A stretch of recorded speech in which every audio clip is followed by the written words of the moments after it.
Good morning class 30 students. चलिए अब हम पाठ 4 के अभ्यास कार्य को याद करेंगे।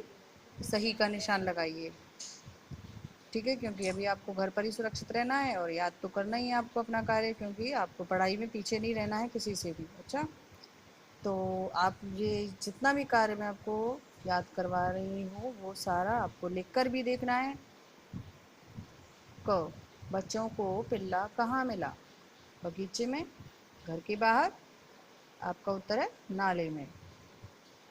ख, पिल पिल्ले को किसने बाहर निकाला? उत्तर है आपका जूही ने।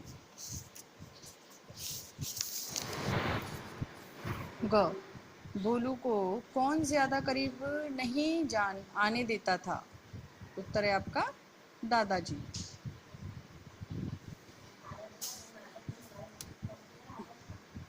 सही शब्द चुनकर वाक्य पूरे कीजिए। तो इसमें आपके देखिए सही 2 शब्द लिखे हुए हैं, आपको इनमें से चुनकर एक वाक्य एक शब्द यहाँ पर लिखना है। जैसे दादाजी डैश में व्यायाम कर रहे थे, तो आपको इन दोनों में से ढूंढकर एक शब्द यहाँ पढ़ना है। तो सही शब्द है बगीचे में।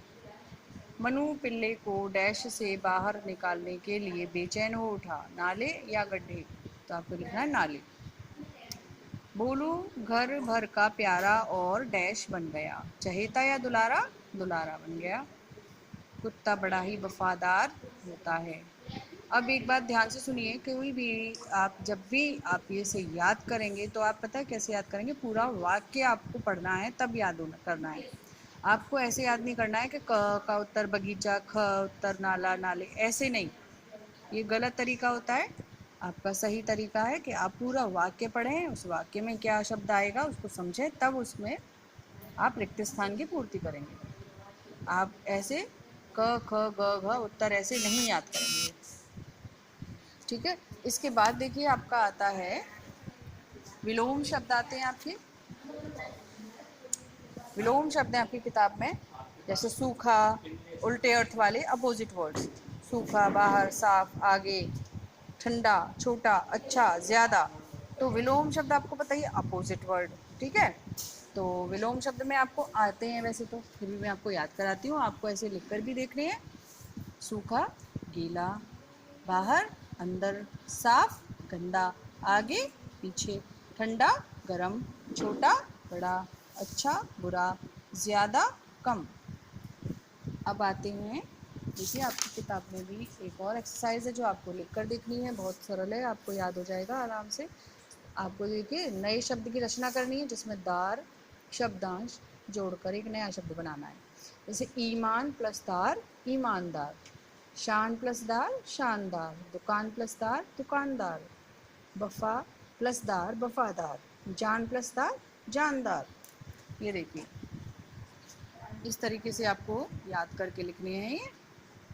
और अब आपके आते हैं द्वैत्व व्यंजन। द्वैत्व व्यंजन मतलब जिसमें एक वर्ण का उच्चारण 2 बार होता है। एक वर्ण को हम 2 बार लिखते हैं, जिसमें आगे वाला जो होता है वो आधा होता है और पीछे वाला जो वर्ण आता है वो पूरा आता है, ठीक है। जैसे इसमें आपको पिल्ला शब्द आया है, वो क्या है?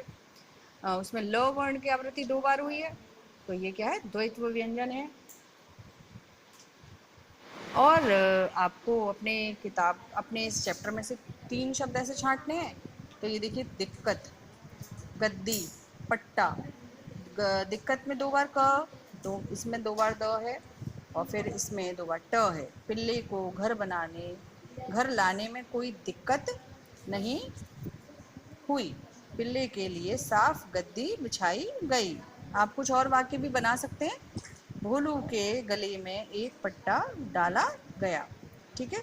आपको आप कोई और शब्द भी ले सकते हैं, किताब में आपके ये पढ़िए इस पाठ को, आपके और भी शब्द हो सकते हैं ऐसे द्वित्व व्यंजन वाले, तो आप उनको भी बना सकते हैं, ठीक है। ये ज़रूरी नहीं है कि यही मैंने लिखवा दिए हैं तो यही हो, बस आपको ये ध्यान रखना है कि एक वर्ण की आवृत्ति 2 बार होनी चाहिए उसमें। अब आपका आता है सही जोड़ी मिलाइए। शेर क्या करता है? दहाड़ना। गाय रंभाना। हाथी चिंघाड़ना। कुत्ता भौंकना। बकरी मिमियाना। गधा रेंकना, ठीक है। तो ये आपको याद करने हैं और लिखने हैं, आपकी राइटिंग भी अच्छी हो जाएगी, ठीक है।